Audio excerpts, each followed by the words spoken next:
Madame, Monsieur, Yorana et bienvenue dans votre journal sur TNTV. Ravi de vous retrouver en ce samedi 9 août. Voici tout de suite les titres de ce soir.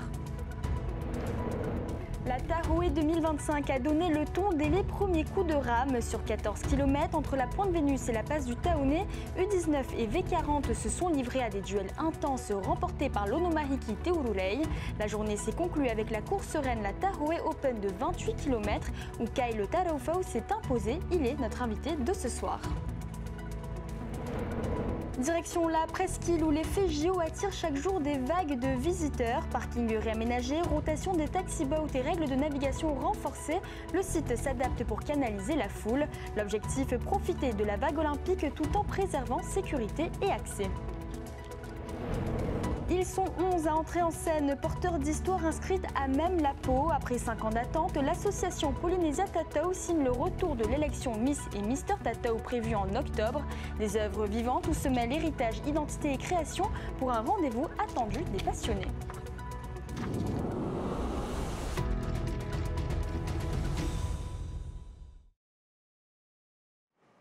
On commence par ce triste constat. Une femelle tortue verte adulte en âge de pondre a été retrouvée morte ce samedi matin près de la gare maritime de Papeete.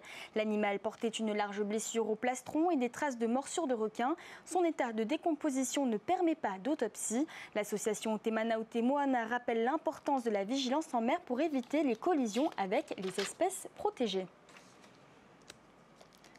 Du spectacle dès la première course de la Tahoe 2025 sur 14 km entre la Pointe Vénus et la passe du Taoné, U19 et V40 se sont affrontés dans un duel intense. Chez les vétérans 40 ans, l'Onomahiki Teururei s'est imposé. Au total, 175 rameurs ont pris le départ de cette ouverture très attendue par Noaito. Compte rendu avec Thomas Chabrol. La Pointe Vénus en effervescence pour la Tahoe 2025. Les U19 et les vétérans 40 ans s'élancent sur le plan d'eau pour une boucle de 14 km. Après un départ en rang dispersé sur une ligne droite de 7 km, direction la passe de Taoné. Sous un soleil de plomb et une eau calme, Charles Taillet, dans la catégorie vétéran, prend rapidement la tête de la course, suivi par l'Onomahiki Teururei. Au coude à coude, juste avant le demi-tour, les deux Aito tiennent le rythme jusqu'à ce que l'Onomahiki Teururei augmente la cadence au niveau de la première bouée, prenant le lead après une demi-heure de course. Il semble que l'Ono prend légèrement la tête de cette course. Donc voilà, les vétérans sont ici pour mordre ensemble. Voilà donc en tout cas, nous faisons bientôt notre entrée à la balise rouge de Taoné avant de contourner. Il conserve sa position tout au long de la deuxième partie dans le lagon. Solide jusqu'au bout, il franchit la ligne d'arrivée en un peu moins d'1 h et 11 minutes. Je connaissais mes adversaires, hein, Pop, Georges, Manu et tous ces jeunes vétérans-là. Et les juniors aussi qui ont bien tiré. Le Néo-Zélandais, je pense au Néo-Zélandais, Maua West de Shelva. Mais je vais dire aussi, ce sont mes conditions aujourd'hui. J'aime bien que ça ne soit pas trop gros, le flat et cette chaleur-là, comme c'est pour tout le monde, donc c'est au mental que ça se joue, quoi. Derrière lui, Charles Taillet, en deuxième position sur la quasi-totalité du parcours, est finalement dépassé par le jeune néo-zélandais Maya Campbell après quasiment 1 heure d'effort. Le jeune rameur termine deuxième au scratch et premier dans la catégorie U19. La remontée le long des falaises du Tahara est une bataille à la force des bras. En difficulté, Charles Taillet est finalement rattrapé par Georges Kronstedt, puis par 2 juniors. Là, on voit que Popé, il y a Georges qui remonte un peu sur Popé. Il y a les juniors aussi qui suivent. Dans les derniers kilomètres de course, Georges Kronstedt, vainqueur l'an passé, parvient à arracher la 3e place au scratch, suivi de près par le jeune Etini Owen. J'étais assez étonné d'être au devant de la course, mais voilà, ouais. J'essayais de les tenir et je suis pas réussi à les doubler à la fin. Prochain objectif pour les meilleurs rameurs, la Super Tahoe le 6 septembre. C'est un doublé pour Kyle Taraufau, vainqueur pour la 2e année consécutive de la course Open de la Tahoe. En 2h20, soit 5 minutes de mieux que l'an passé, il devance Brice Punua Tahitua et Rotuiterei Poroi au terme d'un finish serré. En retrait en début de course, il a rattrapé Taputea Tehetia en tête pendant la première heure avant de creuser l'écart sur les derniers kilomètres. On en parle avec le champion du jour, Kyle Taraufau, Yorana, et toutes mes félicitations. Bonsoir. Tout d'abord, comment vous sentez-vous après cette journée riche en émotions? Tout d'abord, fatigué, ouais, c'est sûr, mais très, très satisfait du résultat accompli aujourd'hui. Voilà. Alors, on sait que donc, vous avez, on l'a vu au fil de vos compétitions, et encore aujourd'hui, vous nous avez offert une remontada spectaculaire à la fin. C'est devenu votre spécialité?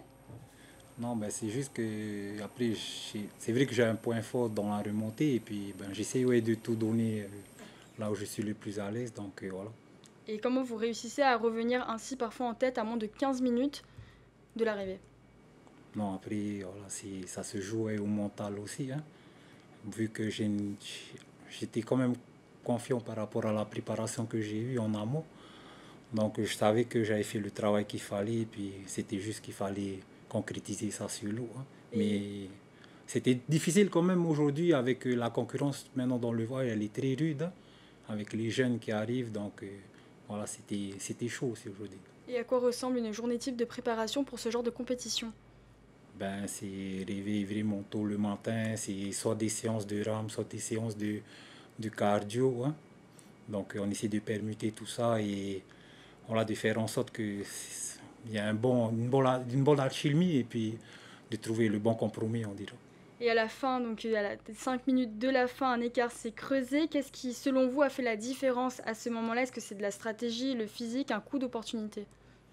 Non, ben après, je travaille beaucoup avec ma montre, hein, donc avec mon GPS, donc j'essaie de maintenir le plus longtemps une bonne vitesse croisière et puis j'ai vu que devant il commençait un peu affaibli, puis j'ai saisi ma chance. Hein. Mais ils étaient quand même tenaces les copains à l'avant et puis il fallait s'accrocher, on dira. Et vous alliez à quelle vitesse sur le dernier kilomètre? Je sais pas, je voyais, j'avoisinais les 13 km à l'heure, donc c'était une assez bonne moyenne. Hein. Après, c'était plus le maintien de la vitesse qu'il fallait faire pour maintenir l'écart avec les copains qui étaient à la poursuite. Et aujourd'hui, donc, c'est votre deuxième victoire sur la Tahoe. Prochaine étape, la Super Tahoe que vous avez déjà remportée le 26 juillet dernier. Dans quel état d'esprit abordez-vous cette nouvelle compétition? C'est sûr, dans positif pour moi, là, c'est pour la Super Tahoe, mais toutes les courses ne se ressemblent pas. Hein. Donc, il faudra retourner à l'entraînement et puis peaufiner tout ça et pour arriver près le jour J. Hein. Merci beaucoup, Kyle, d'avoir accepté notre invitation. Bon courage pour la suite dans vos projets. Depuis les Jeux Olympiques, Teahupo'o connaît une fréquentation inédite. Parking improvisé, balai de taxi-boat et surfréquentation sur l'eau oblige habitants et autorités à repenser l'organisation. Désormais, seulement 12 embarcations sont autorisées simultanément en zone proche avec sanctions prévues en cas d'infraction. Plus d'explications avec Oriano Tefao et Juanui Atuahiva. L'effet JO se fait sentir jusque dans les moindres détails. Au PK0, un terrain familial a été transformé en aire de stationnement pour désengorger la route et sécuriser l'accès au site. Le dispositif est payant, 500 francs la journée, ouvert de 6h à 17h. Si tu veux, au départ, ce n'est pas un parking, hein. C'est un terrain que nous, on voulait remblayer, tout ça, pour les enfants après. Hein. Et puis, on est venu nous voir pour voir parce qu'apparemment, il y a du monde qui vient. Depuis le JO aussi. Du coup, il n'y a plus de place. En tout cas, c'est pour ça qu'on verbalise les gens parce qu'ils n'écoutent pas. Ce n'est pas au niveau on va verbaliser, c'est parce qu'ils ne veulent pas écouter aussi. Au même endroit, des jeunes proposent aussi des tours en bateau sur le spot de compétition. Voilà, en fait, nous, on accueille les personnes qui viennent en voiture. Ils sont obligés de venir se garer ici, sinon c'est une amende dehors. On les accueille, ils se garent et ensuite on les propose le taxi boat. On les emmène en voiture jusqu'à Pacayou et de là, ils prennent le bateau pour aller voir la vague. Du côté de la marina de Teahupo'o ou de la pointe Farimahora, les visiteurs embarquent à bord des taxi-boats pour vivre cette expérience unique au plus près de la vague olympique. C'est vrai que j'ai regardé pas mal les JO de surf et j'ai trouvé ça trop bien. Donc là, c'est vrai que comme on était à Tahiti, on s'est dit pourquoi pas venir à Teahupo'o vu que c'est un peu la ville du surf. Là, c'était combien? Franchement, ça va. C'était 30 € par personne? C'était à peu près 30 € par personne. Pour 30-40 minutes, je crois. C'était intéressant, oui. Donc ça va. Sur l'eau, la fréquentation augmente également avec des comportements parfois dangereux qui nécessitent une vigilance renforcée. Il y a trop de monde maintenant, quoi. C'est plus comme avant, quoi. Avant, c'est pas comme ça, quoi. Ça devient dangereux alors sur le sport. Voilà, sur le sport, parce qu'il y a trop aussi de caméramans, il y a trop de gens qui ne respectent pas aussi le travail, quoi. Résultat, une réglementation précise et un roulement des taxi-boats à l'intérieur de la ligne d'eau, 12 embarcations maximum à la fois pour garantir la sécurité et la rotation des passagers. C'est suite aux concertations que l'on a pu avoir, c'est suite aussi à l'expérience que l'on a sur la compétition par rapport à l'accueil des bateaux, comment on peut gérer en fait l'afflux de bateaux dans la zone. Et voilà, à partir de là, un arrêté a été mis en place. Et puis maintenant, voilà, ce qu'on essaie de faire respecter en fait l'arrêté et les règles qui ont été données aussi bien par l'organisation que par l'équipe des Water Patrol qui gère en fait tout cet espace. Nouveau comportement, infrastructure adaptée, règles renforcées. Teahupo'o gère l'afflux tout en préservant la sécurité et l'accès au site. Toute infraction sera désormais sanctionnée par les forces de l'ordre. Le tatouage polynésien revient sur le devant de la scène. Les 11 candidats de l'édition 2025 du concours Miss et Mister Tatao ont été officiellement présentés aux médias. 6 ans après une première édition en 2019, l'association Polynésia Tatao relance cet événement pour célébrer et promouvoir toutes les formes de cet art ancestral entre tradition et modernité. C'est un reportage signé de Thomas Chabrol. 5 femmes, 6 hommes ont choisi de dévoiler leur corps tatoué. Sur leur peau, des récits de renaissance, de transmission, d'héritages familiaux ou encore de deuil personnel. Plus qu'un concours de beauté, ce challenge est pour chacun une mise en lumière d'identité, de corps marqués par des histoires ancrées dans la peau et dans la culture polynésienne. Le deuil, ça a déterminé le choix du motif en fait. Je suis allée chercher du patoutiki, j'ai demandé du patoutiki sans réellement savoir pourquoi, mais je pense que ça m'a donné la force pour surmonter cette épreuve-là en fait. Moi, je suis là juste pour faire un deuil pour ma soeur, pour elle et pour toute ma famille, ainsi que mes tupunos. Après 5 ans d'absence, l'association Polynésia Tatao revient pour une deuxième édition de ce concours. Le comité organisateur notera lors de la soirée d'élection le 10 octobre la qualité des tatouages, mais aussi le choix des motifs, tout en étant attentif aux histoires des candidats. On a de beaux candidats bien tatoués et avec de belles histoires. On espère pouvoir écrire une nouvelle page sur cette aventure qui est de l'élection Miss et Mister Tatao. Chacun des candidats a au moins 30% du corps recouvert de tatouages, des motifs marquisiens aux symboles japonais, des jambes aux épaules en passant par le visage ou la colonne vertébrale. Ces tatouages sont autant de messages, des mémoires vivantes. Plus j'avançais dans mes tatouages et plus je prenais conscience de la richesse de notre patrimoine. Et pour moi, c'est une grande fierté déjà de pouvoir porter nos pièces, mais j'aimerais bien aussi exprimer au monde entier en fait que c'est pas juste des ornements qui pour faire beau, ça a toute une histoire, le mana comme on l'appelle chez nous tout simplement. Mon papa, ma maman, ma soeur, mes enfants, mes nièces. Et voilà, en gros, le courage aussi et la force, j'ai voulu représenter ça sur mes tatouages. La force et le courage par rapport à la vie, parce que la vie, c'est pas facile non plus. Donc du coup, on a besoin de ça, la force et le courage. Le ton est donné pour cette élection. Le concours Miss et Mister Tatao 2025 promet de révéler bien plus que des corps tatoués. Il s'agit d'héritage et d'histoires intimes.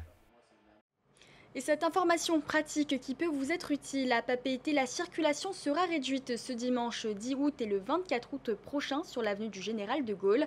Entre 7h et 18h, 2 voies seront fermées entre la rue Titi-Veille et la promenade de Nice. Le temps donc de remplacer l'escalator du centre Weima. La circulation se fera sur une seule voie. Les automobilistes sont invités à redoubler de prudence dans ce secteur. C'est la fin de ce journal, merci de l'avoir suivi. Tout de suite après, retrouvez votre émission Waves suivie de la nouvelle saison des Traîtres. Je vous souhaite une excellente soirée sur TNTV et vous donne rendez-vous demain soir dès 18h30. On se quitte sur les images de la Taroué 2025. Très belle soirée.